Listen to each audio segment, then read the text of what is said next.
Did you know an EMT quit his career after one emergency call that broke every rule of a life and death? Rodriguez had seen everything in 12 years on the job, but nothing prepared him for Daniel's call. He arrived to find a body shattered beyond recognition, 12 stories worth of concrete and gravity. No pulse, no breathing, massive head trauma. Daniel was gone, but as Rodriguez followed protocol, he heard something impossible. Breathing. Steady, rhythmic breathing coming from beneath the corpse. He checked vitals again. Nothing. Yet the breathing continued. Then Daniel's lips began moving, forming silent words despite the fatal injuries. Rodriguez leaned closer, hands shaking as he tried to understand. Suddenly, Daniel's eyes snapped open, staring directly at him. "Tell them I made it," he whispered clearly. Then silence. Complete and final. Rodriguez quit that night and now works graveyard security. He still hears Danielle's breathing through radio static, reminding him some calls should never be answered. Emma found the yearbooks while cleaning out her brother Daniel's apartment. At first they looked normal. 4 years of high school memories, group photos, smiling faces. Then she noticed the annotations. Daniel had marked every single student who later died in accidents. "Flew too early," written next to Sarah, who crashed her car senior year. "Not ready yet," beside Marcus, who fell from a hiking trail. In every photo, Daniel stood apart from the groups, always looking upward, striking the same Superman pose. Emma dug deeper and found his old psychiatric evaluations, flight experiments from the playground equipment, claims of hearing coaching voices. But the real shock came when she researched the school itself. It was built over a 1950s psychiatric facility. Patient records showed the same pattern repeating for decades. Students developing flight delusions, hearing voices, attempting to fly. Emma called the current principal. 3 students this semester had reported the same symptoms Daniel once had. The voices never stopped. They just found new believers. Did you know a pharmacist discovered something terrifying after a man jumped to his death believing he was Superman? Janet Chen was reviewing Daniel's prescription records when she noticed something strange. For months, he had been collecting powerful antipsychotic medications, picking up stronger and stronger doses to treat his Superman delusions. But when police found his apartment, every single bottle was completely full.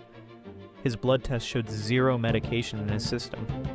Daniel had never taken a single pill. Janet dug deeper and made a chilling discovery.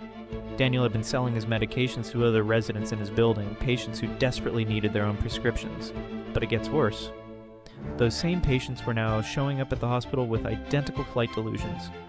Daniel had been keeping mentally ill people off their medications while filling their minds with his Superman fantasies. The new tenant later found his hidden journal. Daniel called it his plan to create worthy successors who could prove humans could fly. Did you know that some impacts leave more than just damage behind? Miguel thought it was just another repair job. Fix some cracked concrete in the apartment courtyard. Easy money. But when he arrived, his tools felt heavy in his hands. The concrete wasn't just cracked, it was shaped. Like a person.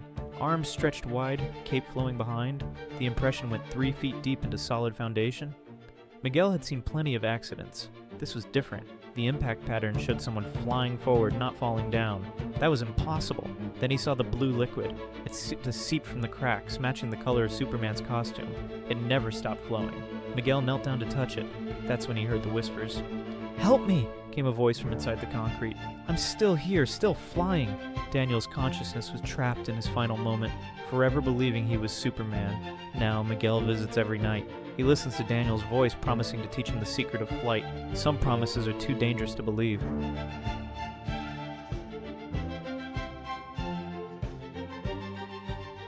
Did you know a crime scene investigator once found evidence that a man briefly flew before falling to his death? Detective Lisa Park thought she was looking at a simple suicide case. Daniel had jumped from the 12th floor. But something was wrong. His body lay 47 feet from the building, not directly below like it should be. Lisa ran the math over and over. No human body could travel that far horizontally during a fall. It was impossible. The clothing tiers made no sense either.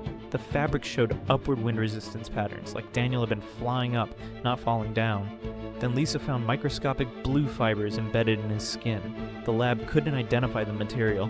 It didn't match anything on Earth. His fingernails contained cloud particles found only at 30,000 feet altitude, but the security footage revealed the most shocking truth. After Daniel jumped, his body actually rose 15 feet into the air before gravity pulled him down. Lisa hid the real evidence file that night because she had started having flying dreams too. Did you know that lightning can strike upward and carry human DNA?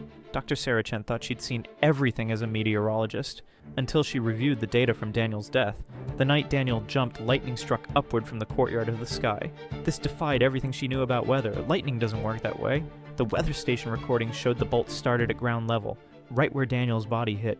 The electromagnetic readings spiked so high they should have killed everyone within a mile, but only Daniel was affected. Then Dr. Chen found something impossible.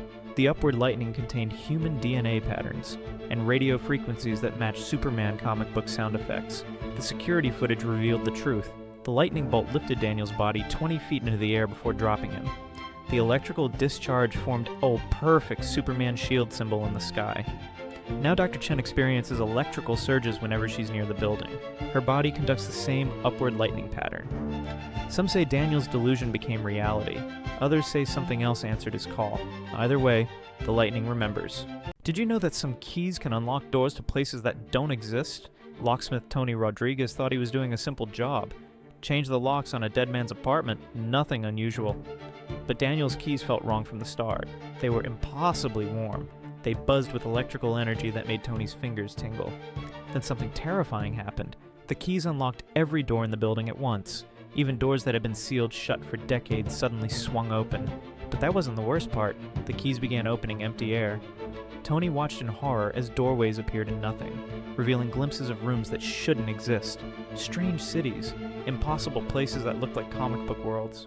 When Tony used the keys on the balcony door, Daniel was standing on the other side. The dead man reached through the portal and grabbed Tony's wrist. "You have the keys to everything now," Daniel whispered. Now Tony can't let go of the keys, and every door he opens shows him another reality where people like Daniel learn to fly.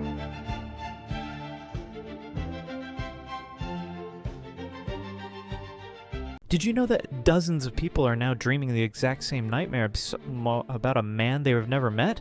Dr. Amanda Foster thought she was treating regular trauma patients, but then something impossible happened. Patient after patient described identical dreams about learning to fly. They spoke about standing on tall buildings, feeling supernatural confidence, hearing a commanding voice saying, "You're ready now." Dr. Foster was confused, until she read Daniel's journal. Every single dream matched his writings word for word. Patients described seeing through his eyes, feeling his thoughts, experiencing his final weeks before he jumped from that balcony. These people had never met Daniel, never read his journal, yet they knew intimate details only he could know. Then Dr. Foster noticed something terrifying.